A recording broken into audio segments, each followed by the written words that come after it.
தேவை என்று சொன்னால் கூட்டாக வாழ்கிற நேரத்தில் வலிமை உள்ளவர்கள், பொருளாதார வலிமை, அறிவு வலிமை, உடல் வலிமை, ஆள் பலத்தினுடைய வலிமை, ஆயுத வலிமை, குடும்பத்தினுடைய வலிமை. அவன் ஃபேமிலியில 100 பேர், நம்ம ஃபேமிலியில 3 பேர் மிதிச்சு போடுவானுங்க. நம்ம குடும்பத்தில் மொத்தம் 3 பேர் வைங்க, அந்த குடும்பம் பெரிய குடும்பம் வைங்க, நம்மள ஒண்ணுமில்லாம நமக்கு நீதியே கிடைக்காது. இப்படி எல்லாம் கொஞ்சம் கூடுதல் வலிமை உள்ளவன் கம்மியானவன் அடக்கிறானா இல்லையா? இது நடக்கக்கூடாது என்று சொன்னால் நம்ம எல்லாம் சேர்ந்து ஒரு அக்ரிமெண்ட் பண்ணி ஒரு அரசாங்கத்தை உண்டாக்க வேண்டும். அதுக்கு தான் அரசாங்கம்.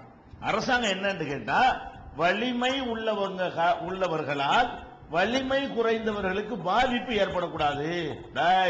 எல்லாம் ஒவ்வொருத்தனுக்கும் ஒரு வலிமை இருக்கு. அவன்கிட்ட காசு கூட இருக்கலாம், அவன்கிட்ட கத்தி வச்சுக்கிறான்.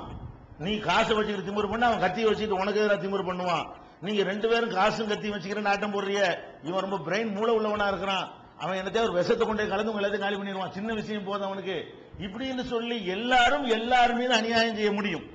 ஒருத்தன்ட்ட ஒரு வலிமை இருந்தா இன்னொருத்தன்ட்ட இன்னொரு வலிமை இருக்குமா இல்லையா? அப்ப எல்லாரும் மீது அநியாயம் செய்ய முடியும் பொழுது எல்லாருக்கும் அச்சுறுத்தல் ஏற்படுகிற வகையில, எல்லார் பக்கமும் சமமாக கண்ட்ரோல் பண்ணக்கூடிய வகை, லகான் போடக்கூடிய வகையில ஒரு அரசாங்கம் இருப்பது இதுக்கு தான் அரசாங்கம். சோத்துக்கு இல்ல அரசாங்கம். சோறு போட்டதும் இல்லை. உலகத்தில் எந்த ஒரு அரசாங்கமும் மக்களுக்கு சோறு போட்டது இல்லை, வீடு தந்தது இல்லை, வேலை தந்தது இல்லை. ஏதோ அங்க ஒண்ணு இங்க ஒண்ணு வேணுங்கிறவனுக்கு ஒதுக்கி கொடுப்பானே தவிர அத்தனை மக்களுக்கும் தந்த அரசாங்கங்கள் உலகத்தில் கிடையாது, முடியவும் செய்யாது. ஒரு அரசாங்கத்தினால் இவ்வளவு வேலையெல்லாம் செய்ய முடியாது. அப்ப என்னத்துக்கு? அநீதிகளில் இருந்து மக்களை தடுக்க வேண்டும். யாருக்கும் அநீதி செய்யக்கூடாது. அப்ப நம்ம எல்லாருமா சேர்ந்து அதுக்குரிய வெப்பன்ஸ், ஆயுதம், போக்குவரத்து எல்லாம் அவன்கிட்ட கொடுத்து, இந்தா நீ பாத்துக்க, அவனை என்ன அடிக்கூடாது, நான் அவனை அடிக்கக்கூடாது, அவன் என்னை அடிச்சாலும் நீ தண்டிச்சிரு, நான் அவனை அடிச்சாலும் தண்டிச்சிரு என்கிற ஒரு அக்ரிமெண்ட் அடிப்படையில் நம்ம என்ன செய்யறோம்? ஒரு அரசாங்கத்தை உருவாக்குகிறோம். அப்ப அரசாங்கத்தினுடைய வேலை என்னன்னு உங்களுக்கு விளங்கிருச்சா? அரசாங்கத்தினுடைய முதன்மையான வேலை என்னன்னு கேட்டா, அரசியல்ல முக்கியமான வேலை என்னன்னு கேட்டா, நாட்டில் சட்டத்தையும் ஒழுங்கையும் பராமரித்தல். இதுதான் கவர்மெண்ட். சட்டம் ஒழுங்குக்கு தான். எதுக்கு அரசாங்கம் தேவை? சட்டம் ஒழுங்கு. நான் பாட்டுக்கு தைரியமா நான் பாட்டுக்கு போகணும். நான் போறேன்னு 100 பேர் இருக்கான, நான் ஒத்தையா போறேன்னு என்ன காலி பண்ணிடுவானு நான் பயந்துட்டு போக கூடாது. என்ன எதுக்கு போகணும்? நான் பாட்டு சாதாரணமா போகணும், நான் பாட்டு சாதாரணமா வரணும். அந்த உத்தரவாதத்தை என்ன செய்யணும்? ஒரு கவர்மெண்ட் நாட்டு மக்களுக்கு வழங்கணும். அதுதான் கவர்மெண்ட். அப்படி தேவையில்லைன்னா அரசாங்கமோ, போலீஸோ, ராணுவமோ, நீதிமன்றம் ஒண்ணுமே நமக்கு தேவை கிடையாது. அப்ப இதுக்குத்தான் அரசாங்கம் விளங்கி கொண்டோமையானால், அப்ப அந்த அரசாங்கத்தில் வகுக்கிற சட்டங்கள் இதுக்கு ஏற்ற வகையில் இருக்கணுமா இல்லையா? நம்மளை ஒவ்வொருவரையும் பாதுகாக்கணும். யார்கிட்ட பாதுகாக்கணும்? அடுத்தவன் இருந்து. என்னிடமிருந்து கூட உங்களை பாதுகாக்கணும், உங்களிடமிருந்து கூட என்னை பாதுகாக்கணும். எல்லாரும் எல்லாருக்கு எதிராக ஏதோ ஒரு வகையில ஒரு பக்கம் தூக்கி இருப்பான். பலம் கூடினவனா இருப்பான், காசுல கூட இருப்பான், வலிமையில கூட இருப்பான், அறிவுல கூட இருப்பான், வயசுல திரகாத்திரமானவன் கிழவனா இருப்பான். இப்படி எல்லாரும். அப்ப எல்லாருமே ஒருத்தன் நினைச்சானே ஆனால் இன்னொருத்தருக்கு அநியாயம் செய்ய இயலும். எந்த ஒரு மனிதனுக்கும் அவனுடைய கிரவுண்டில் நின்று கொண்டு அநியாயம் செய்ய முடியும், செய்யக்கூடாது. செஞ்சா சீரழிஞ்சு போயிடும், யாரும் நிம்மதியா வாழ முடியாது. இந்த வாழுகிற உலகத்தில் எல்லோரும் நிம்மதியாக வாழ வேண்டும் என்று சொன்னால், அப்ப ஒரு அரசாங்கம் இருந்து என்ன செய்யணும்? இதெல்லாம் கண்காணிடா, நீ பண்ண ஒவ்வொருத்தனையும் பார்த்து எச்சரிக்கணும். ஆவாம லிமிட்டோடு நின்றுக்க. உனக்கு வேண்டியது நீ பார்த்துக்கணுமே தவிர, அடுத்தவன் உரிமை எடுத்த, அடுத்தவனை அடிச்சுன்னா, அடுத்தவனை உதைச்சன்னா, அடுத்தவன் உரிமையை பறிச்சன்னா நான் விட மாட்டேன் என்கிற அளவுல ஒரு எச்சரிக்கை செய்யக்கூடிய பவர் இருக்கணும். ஆனால் இதுதான் அரசாங்கம், இதுக்குத்தான் அரசாங்கம்ங்கிறத எல்லாருமே ஒத்துக்கிறாங்க. பெரிய பெரிய நிபுணர்கள்லாம் ஒத்துக்கிறான். ஒத்துக்கிட்டு அவங்க உருவாக்கி வைத்திருக்கிற சட்டங்கள் அதுக்கு ஏற்றதா இருக்கா?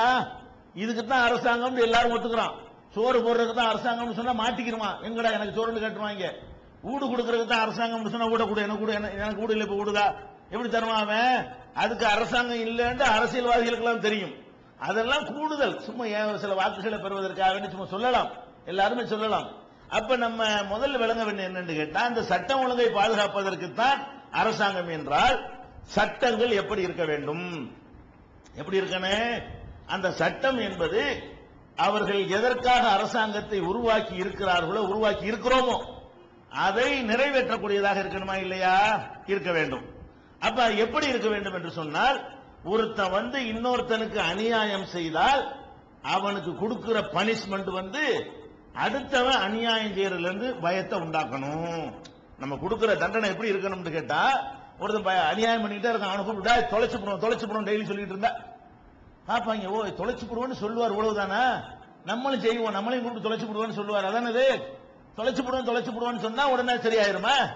தொலைக்கணுமா இல்லையா? தொலைக்கணுமா இல்லையா? ஒருத்தனை தொலைச்சு விட்டாதான் என்ன செய்யும், அடே நம்ம அடியாம நம்மளையும் தொலைச்சு போடுவாங்க. தொலைச்சு போடுவேன்னு சொல்லத்தானே செய்வாங்க இருந்தா எப்படி நாட்டுல சட்டம் உனக்கு காப்பாற்றப்படும்? உனக்கு எதுக்காக வேண்டிய ஆட்சி அதிகாரத்தை தந்திருக்கிறோம்? நாங்கெல்லாம் நம்பி உங்கள்ட்ட எதுக்கு கவர்மெண்ட் ஒப்படைச்சிருக்கிறோம்? எல்லாரும் சேர்ந்து மக்கள் எல்லாம் அதிகார வர்க்கத்தில் எதுக்கு ஒப்படைக்கிறோம்? நாங்க எல்லாரும் நிம்மதியா இருக்கணும். ஒரு சாரார் மட்டும் நிம்மதியா இருக்கக்கூடாது, அனைவரும் நிம்மதியா இருக்க வேண்டும். அப்ப என்ன செய்யணும்? யாரும் யாருக்கும் அநீதி இழைக்க கூடாது, யாரும் யாருடைய உரிமை பறிக்க கூடாது. அப்ப இஸ்லாம் என்ன பண்ணதுன்னு கேட்டா, குற்றங்கள் நடக்கும் பொழுது, அநியாயம் நடக்கும் பொழுது அதுல ரெண்டு விஷயங்கள் இஸ்லாம் சொல்லுகிறது. குற்றவாளியை தண்டிக்கணும். என்ன செய்யணும்? குற்றவாளியை தண்டிக்கணும். எதுக்காக தண்டிக்கணும்? குற்றவாளிய ரெண்டு நோக்கத்துக்கு தான் தண்டிக்கிறோம். ரெண்டு நோக்கம் என்ன? அந்த குற்றவாளிக்கு கொடுக்கிற தண்டனையை பார்த்துவிட்டு மற்றவனுக்கு அந்த குற்றம் செய்யணுங்கிற உணர்வு வரவே கூடாது. எதுக்காக அந்த தண்டனை கொடுக்கிறோம்? அவனுக்கு வரக்கூடாது. ஒருக்கா செஞ்சு விட்டான்னு சொன்னா திருப்பி ஒருக்கா செய்யறதுக்கு அவன் பயப்படணும். அந்த மாதிரி அவனுக்கும் பயம் வர வேண்டும். அந்த செய்தியை கேள்விப்படுகிற அந்த நாட்டில் வாழ்கிற மக்களுக்கும் பயம் வரணும்.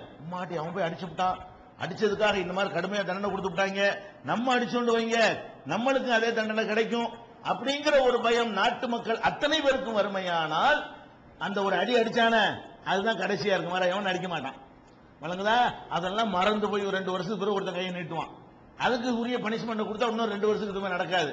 அதெல்லாம் மறந்து போன பிறகு எப்போவாவது நடக்கக்கூடியதாக மாறிவிடும்.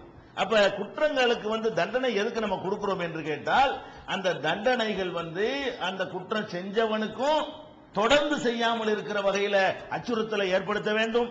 மற்றவங்க குற்றம் செய்யாதவர்கள் நம்ம செஞ்சா என்ன செஞ்சிருவாங்க என்கிற எண்ணத்தை உண்டாக்காமல் இருக்க வேண்டும். இது தண்டிக்கப்படுவதுடைய முதல் நோக்கம். இரண்டாவது நோக்கம் என்னவென்றால், இந்த பாதிக்கப்பட்டான் பாருங்க, அந்த பாதிக்கப்பட்டவன் அவன் திருப்தி அடைகிற வகையில் அந்த தண்டனை இருக்க வேண்டும். அவன் திருப்தி அடையலன்னு வைங்க, அவன் என்ன செய்வான்? இவங்க கொடுக்கறது 10 நான் 10 அளவு நான் கொடுத்துக்கிறேன்னு கத்தி எடுத்துருவான். இப்ப ஒருத்தனுடைய தகப்பனை கொலை பண்ணி விட்டாங்க. தகப்பனை கொலை பண்ணதுக்காக வேண்டி கோர்ட்ல கொண்டு வச்சு இவருக்கு 10 வருஷம் தண்டனை ஜெயிலுங்கிறாங்க. அதுல அவர் பிறந்த நாள் இவர் பிறந்த நாள் ஒரு 4 வருஷத்தை கழிச்சு விட்டு 6 வருஷத்துல வெளியே வர்றான்னு வைங்க. அப்பனை பறி கொடுத்தான். அவன் நினைப்பான், என்னங்கடா இது, எங்க அப்பனை பறி கொடுத்தான், 6 வருஷத்துக்கு பிறகு சும்மா சாதாரணமாக நடமாடிக்கிட்டு இருக்கிறான், எங்க அப்பா உயிர் எனக்கு திரும்ப கிடைக்குமா? அப்ப இது போதுமானதா இல்லைன்னு என்ன செய்யறான்? ஜெயில இருந்து விடுதலை வருவான்ல, அங்கே வச்சு முடிச்சிருவான். இவன் யாரு? அப்பனை பறி கொடுத்தவன் பார்த்துக்கிட்டே இருக்கிறான். நீ வெளியே வா பாத்துக்கிறேன், நீ ஏன் வெளியே வா பாத்துக்கிறேன், எதுக்கு இதை செய்யறான்? பெரும்பாலான கொலைகள் கோர்ட் வாசல் எதுக்கு நடக்குது? பெரும்பாலான கொலைகள் கையெழுத்து போட போகும்போது கண்டிஷன் பெயில் இருக்கும்போது எதுக்கு நடக்குது? இங்க தண்டனை பத்தல. எப்படி பத்தலன்னா எப்படி இருக்கனே? பாதிக்கப்படுறான் பாருங்க, அவன் உணர்வுகளுக்கு ஒத்தடம் கொடுக்கிற வகையில் அது இருக்க வேண்டும். சரியா கொடுத்தாங்க போதும், நான் ஆயுதத்துக்கு தேவையே இல்லை, நான் கத்தி எடுக்க வேண்டிய தேவையே இல்லை, இந்த அரசாங்கம் அதை பார்த்துக்கணும் அப்படிங்கிற மன நிறைவு ஒண்ணு. குற்றவாளிகளுக்கு அச்சுறுத்தல் பயம் ஏற்பட வேண்டும்.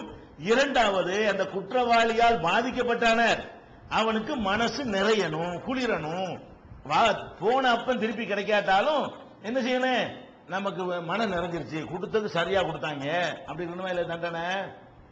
இதான் இத விளங்காம சட்டம் உலகம் பூரா நீங்க பாத்தீங்கன்னா சட்டங்களை எப்படி வகுத்து வச்சிருக்கிறாங்கன்னு கேட்டா, பாதிக்கப்பட்டவன கணக்கில் எடுத்துக்கொள்ளவே மாட்டேங்கிறாங்க. ஒரு ஏசி ரூம்ல 10 பேர் இப்ப சட்டம் படிச்சவங்க உட்கார்ந்துக்கிறாங்க. அவங்க உட்கார்ந்துக்கிட்டு அவன் அடி வாங்கியிருக்க மாட்டான், உத வாங்கியிருக்க மாட்டான், அவனை எவனு நெருங்க இயலாது. ஒரு அப்பனை பறி கொடுத்தா அதனுடைய உணர்வு எப்படி இருக்கும்? புருஷனை பறி கொடுத்த பொண்டாட்டியுடைய உணர்வு எப்படி இருக்கும்? பொண்டாட்டியை பறி கொடுத்த புருஷனுடைய உணர்வு எப்படி இருக்கும்? இதையெல்லாம் அனுபவபூர்வமா விளங்க மாட்டான். அவன் பாட்டி ஏசில உட்கார்ந்துக்கிட்டு இதுக்கு இது அதுக்கு அது சட்டத்தை எழுதி விட்டு போயிருவாங்க. இப்படி எழுதுறதுனாலதான் இந்த சட்டங்கள் எல்லாம்